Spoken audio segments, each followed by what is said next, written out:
Gentlemen, my name is Manny Gomez. I'm with the hashtag show. Thank you so much for spending a few minutes with me. Congratulations on the series. I'll be honest, when I first saw it, I was all right, where's this series going to stand out versus other wildlife documentaries?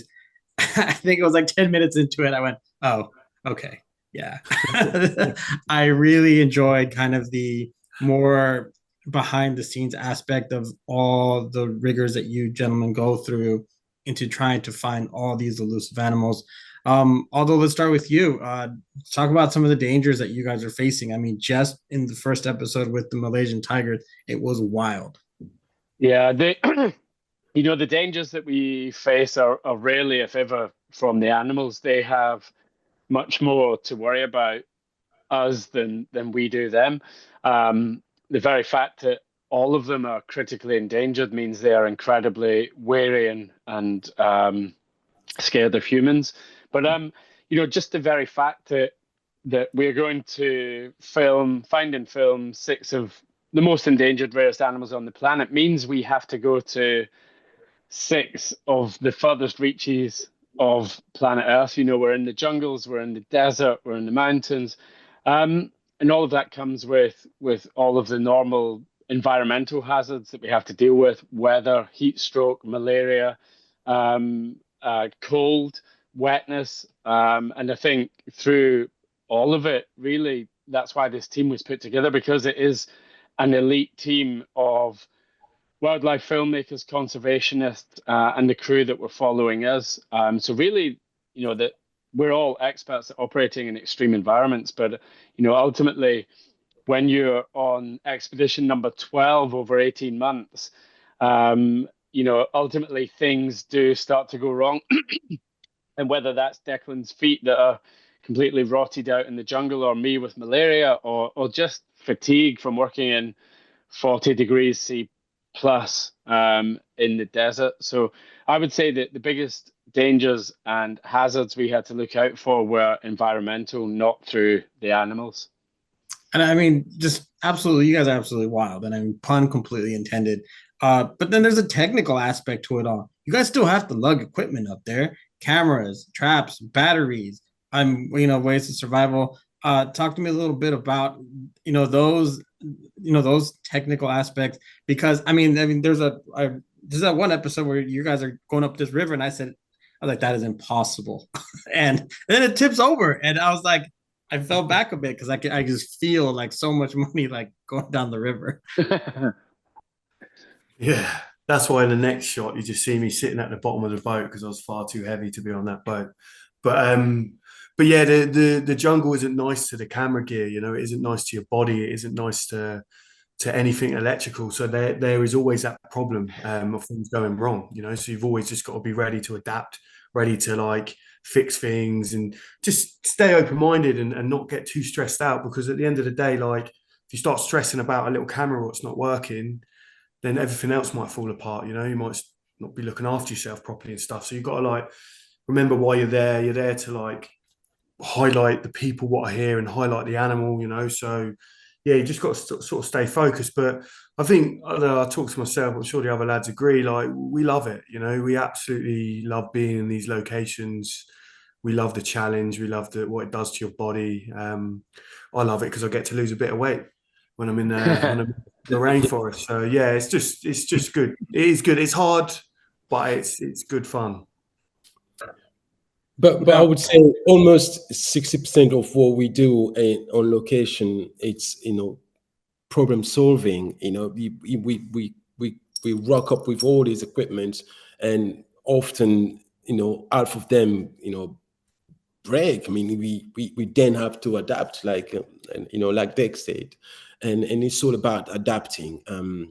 And we get hit by all these elements, the temperature, the water, the humidity that affect the equipment. But we always make sure we have a small amount of backup, which enable us to always get the minimum we can get.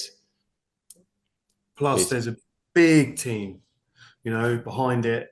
People looking after cameras, people looking after, what I mean. There's always someone doing something, cleaning, making sure everything's good. So, we're focusing on what we're doing, but there's such a big team behind us as well. Yeah. I remember in Mongolia and Gabon, both of my cameras went down.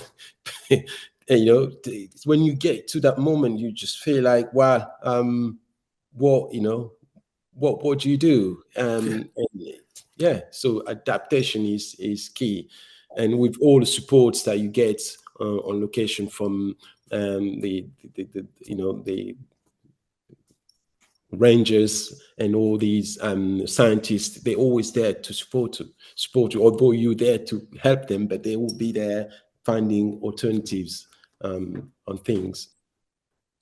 One of the things I was curious in watching the show, I mean, how obviously you guys have a lot of love and respect for every one of these animals and just the other animals that you happen to see in these environments. But for you guys having to trek in these environments, being people, how much more appreciation do you get for the animals for being able to live in those specific type of terrains? I suppose you know, these animals are well adapted to living where they live. It's us that's coming into this foreign environment, foreign world, and trying to not just survive but thrive in there and get the job done.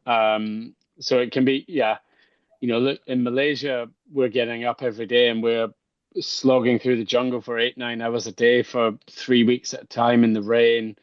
Um, it's brutal and it's hard work. It's hard physically, but ultimately, we always come back to the fact that the people on the ground, the rangers, the scientists, the conservationists, are out there all year doing the same thing, and we're only there for a small amount of time. So, you know, we have an appreciation for the animals, but the people who are risking their lives sometimes to protect these animals, they're doing it day in, day out, year in, year out.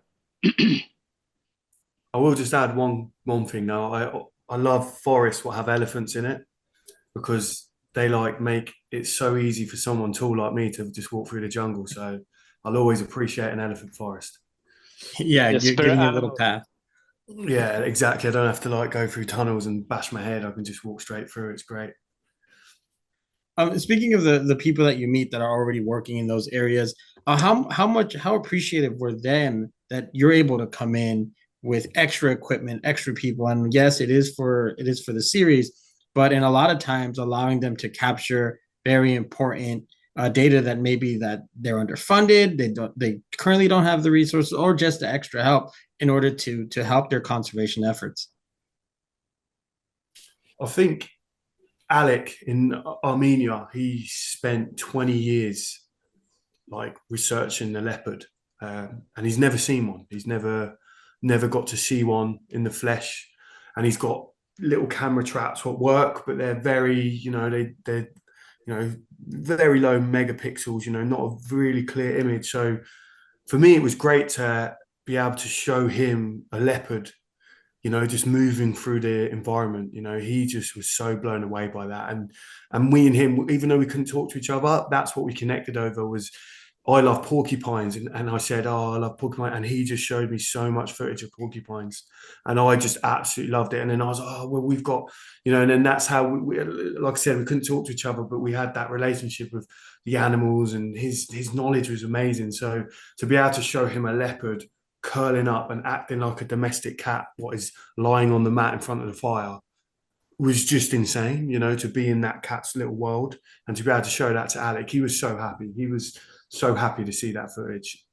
I Matter think of you fact, hit the everyone in nail. Armenia was I think you amazing. hit the nail on the head as well, Manny, when you said there that, you know, these people, sadly, around the world, the story is the same with conservation, is that it's highly, highly underfunded.